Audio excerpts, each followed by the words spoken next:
Hey everyone, Jamie here from technicalcafe.com. Welcome to your 30th HTML tutorial. In the last couple tutorials, we actually began creating a multi-page website in HTML, which is the basis for HTML Project 2.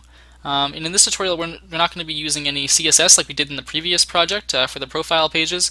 This is going to be pure HTML. We're going to learn how to create websites that have multiple pages and stuff like that. So if you haven't seen the first couple videos, I suggest you go check those out. You'll get to see what the finished product should look like, as well as what we've done up till here. But if you're just tuning into these videos here, I'll just give you a quick overview. We've created a home page. We have an about page with some information here, and we're about to start working on our news page. And additionally, we also created this menu here, which has a bold text on each web page that you click on here, just so you know that you can't click that, and as well as what page you're on. So let's actually get to work here on our news page, which is where we left off in the last tutorial. We had just finished the about page. So the news page is going to be pretty simple, probably one of the most simple pages on here, along with home. We're just going to add a header and some text. So let's just go ahead and do that. If we click over here to news, we'll create a set of center tags here. And we'll say H2, just so users know where we are. And we'll say news. So if we save this, come over here and refresh, you'll notice that here's our news header here that we have. And I'm going to show you actually two ways that you can go about setting up your news page. So you might want to be able to set it up saying something, some text here with the paragraph tags, and say this is where you can find updates or news related to, oops, spelled related wrong, to our website. So we can do this, and if we refresh, we'll have to center that.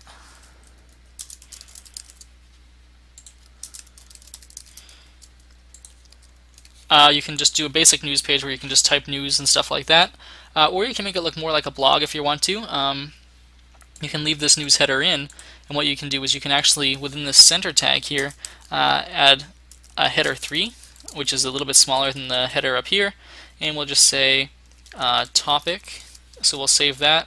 We'll just refresh over here, or copy this and paste this here, and now we'll refresh, and it looks like more like a blog type thing here, where you have some topics, then you can write about them, just update the page each time you want to add something new.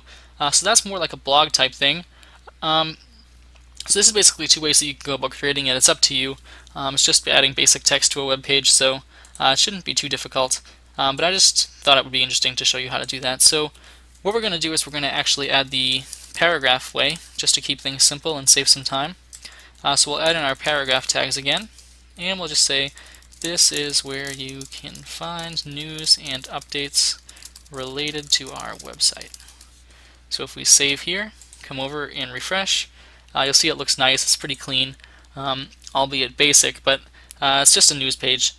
And you can't really have it like a traditional blog unless you start using PHP to load things from a database. But just for displaying news in a static context, this is fine. So let's go on to working on our contact page now, which is probably going to be one of the more complicated web pages just because you have to start using forms. But it shouldn't be too bad, and we've worked with forms before in our previous tutorials. So let's just get into it. So if we come over here and click on contact, what we're going to do is we're going to add a set of center tags here, and we're going to say H2 just so users know where we are. We say contact there, and we'll refresh, and here's our contact header. So the next thing we're going to do is we're going to actually add a line of text underneath, saying something like please feel free to contact us, or something like that, whatever you want to add. So we'll say please feel free to contact us using one of the methods below. Thank you. Okay, so if we save this, let's actually throw in some paragraph tags here. Okay, so if we save this, we'll have some text here saying that, please feel free to contact us. And what we're going to do is add a couple contact methods, including the form, which we'll do last. So the two contact methods we're going to add is a phone number and a street address, or snail mail, if you will. So let's come over here, and we'll space that down. Actually, what we can do is we can just bump that center tag down so we don't have to enter some more. What we'll do here is we'll say paragraph, and we'll close off the paragraph, and we'll make a bold tag so we have like a sort of header for what we're going to be entering in here. And we'll say phone, we'll say just phone, and then under, or we'll save this first, come over and take a look. You'll see that we have phone and it's in bold. And then what we're going to do is just come outside of the bold tag here, and we'll add our fake phone number here, so 555 555 555. Okay, so if we come over here and refresh, you'll see that we have our phone number here, which is all well and good. And okay, that's not bold, so we'll come over here and we'll do the same thing again. So we'll create a closing paragraph tag, and we'll create another set of bold tags, and we'll say snail mail. And then we'll come over here and enter in an address. So we'll say 1234 street here. So if we come over here and refresh, you'll notice that we have our phone number and our snail mail. You can put them both within the same paragraph tag if you'd like. If you want to eliminate the space, you can omit the paragraph tag, but it just looks nice and clean like this, where you have both things here nice and centered and a decent amount of space so you don't confuse anything or anything like that. So now that we have that, let's go about creating a form. So what we're going to do is we're going to actually use some form tags. So we'll say form, and then we'll close the form, and we'll put over here, we'll say form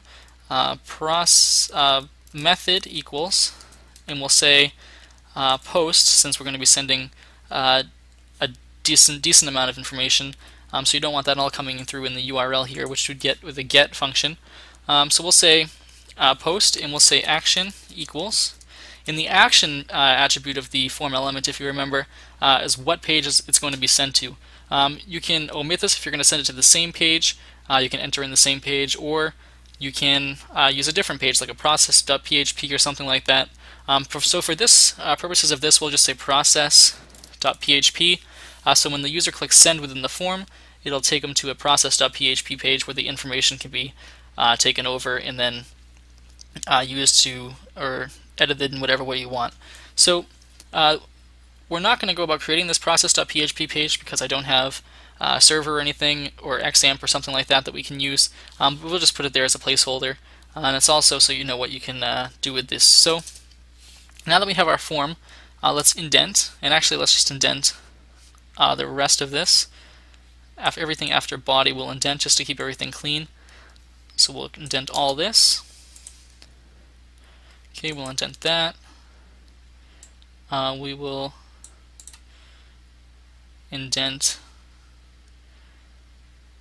all of this. And within our form, we'll also indent here. So just so everything looks clean, we have our two center tags here, and we'll actually bump a space there too. So okay, now that everything looks a little bit cleaner, it's a little bit easier to read, especially since we're going to be adding a couple more lines of code. We don't want anything to be confusing. So the first thing we're going to add is a text box. So we'll say input type equals, and then we're going to say, we'll say text. So let's actually go ahead and save this and come over here and refresh. And here we have a basic text box. We can enter our text. But if we click enter, you'll notice that it takes us to process.php, and that doesn't work. So let's not do that right now. Okay, so here's our text box. What we're going to want to do is we're going to want to put some type of field, like maybe name or email address, outside of here. So what we'll do is we'll come back to our code, and outside of here we'll just say name and put a space, and we'll come over here and refresh. So there we have our name field, so the user can enter in their name. And the next thing we're going to want to do is we're going to want to create another input, and we'll say email, and we'll say input type equals text. And we'll save this, come over here and refresh. And now we have two fields, but what I want to do is I want to actually put some space in between these. So we're going to use a set of paragraph tags. So we'll save this, come over here and refresh.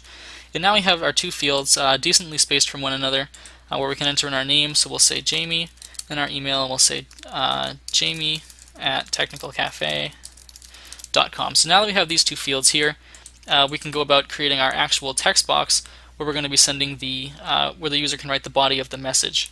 So what we're going to do for this is we're actually going to be using a text area and not a text box. So we'll say text area, and we'll close our text area. If you remember that a text area has two tags, a set of opening and closing tags, and whatever goes in here is what will be in the actual text box. So for example, in here, we save that, and we'll get a text box that says in here.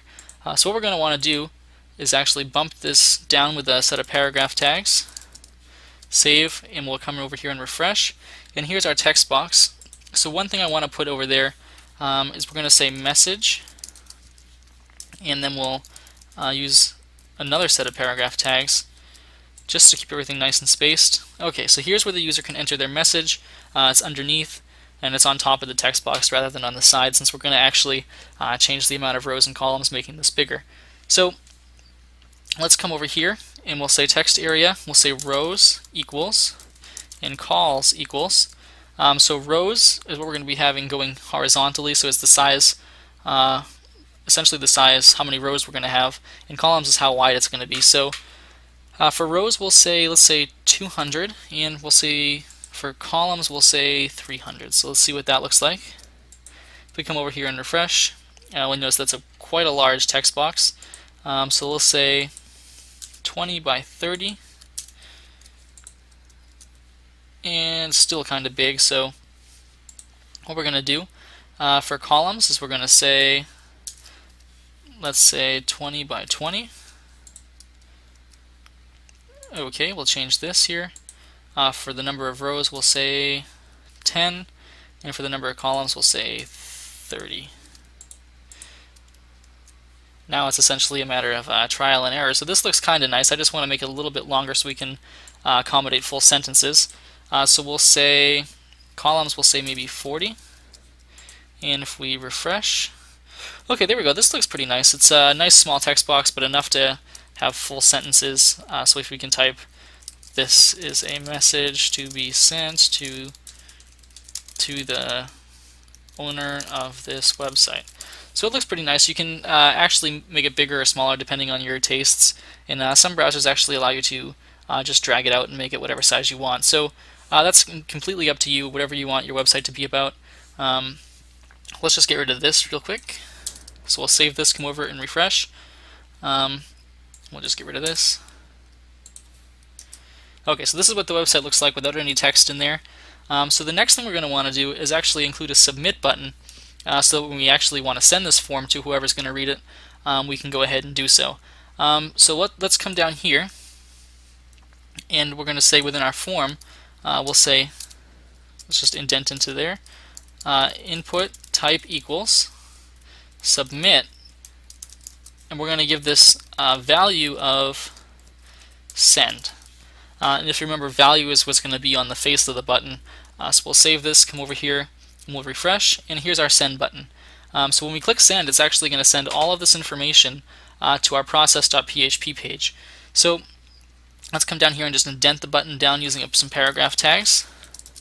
So we'll save this, come over here and take a look, and here's our send button down here at the end of our form.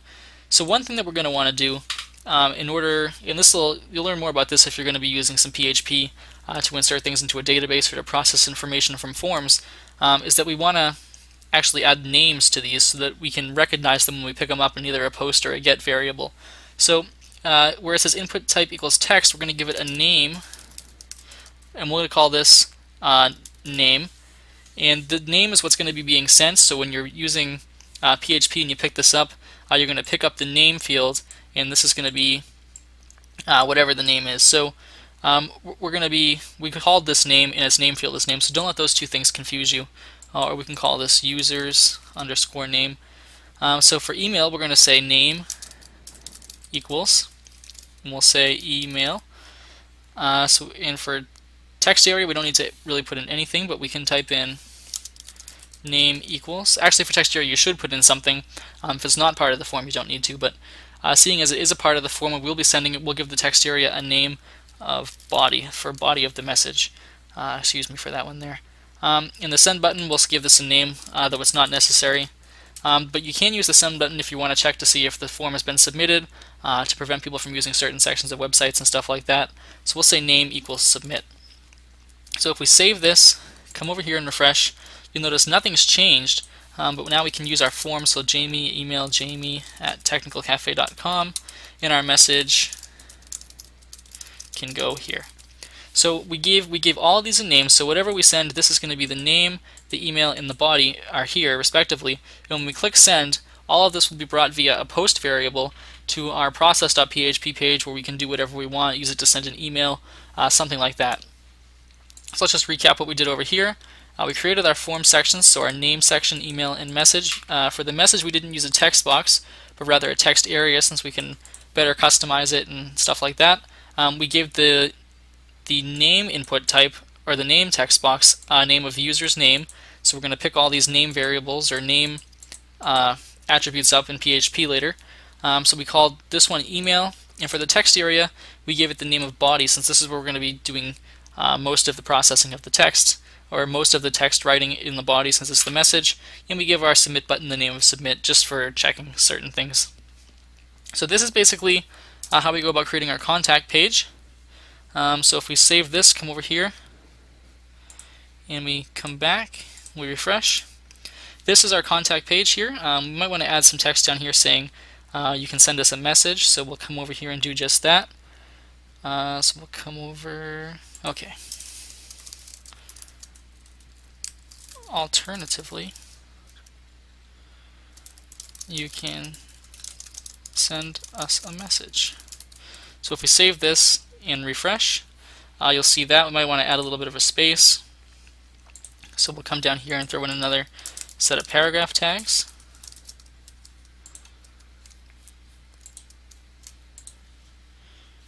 Okay, let's try again.